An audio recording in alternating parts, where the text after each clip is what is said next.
Ráno 4. augusta sa v záhrade mestskej knižnice Hurbanovo ozvali fanfáry oznamujúce začiatok historického denného tábora My sme malí vojaci. Po úspechu vlaňajšieho cyrilometodského denného tábora sa kultúrne stredisko Mikloša Konkolitege Hurbanovo rozhodlo zorganizovať pre deti z nášho mesta ďalší denný tábor s historickou tematikou. Tento rok sa tábor venoval Prvej svetovej vojne, keďže si pripomíname 100. výročie jej vypuknutia.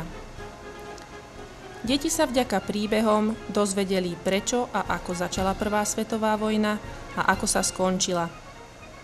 Aby si deti vedeli predstaviť, aká ťažká a dôležitá bola a je úloha vojakov, pozvalo kultúrne stredisko do denného tábora príslušníkov vojenského útvaru protivzdušnej obrany Nitra Zobor.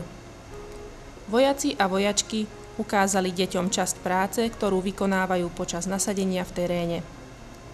Malí táborníci si vyskúšali bojovú výstroj, vojenské maskovanie, protichemický oblek, vojenské nosidlá, streľbu a najväčšou senzáciou bola jazda vo vojenských autách.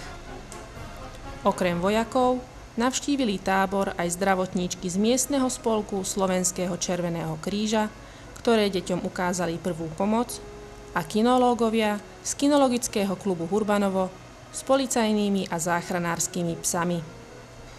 Tak ako fanfári oznámili začiatok, oznámili aj koniec tábora. 15. augusta, po vyhodnotení a ocenení najlepších mladých vojakov, dostali táborníci rozchod a o rok dovidenia.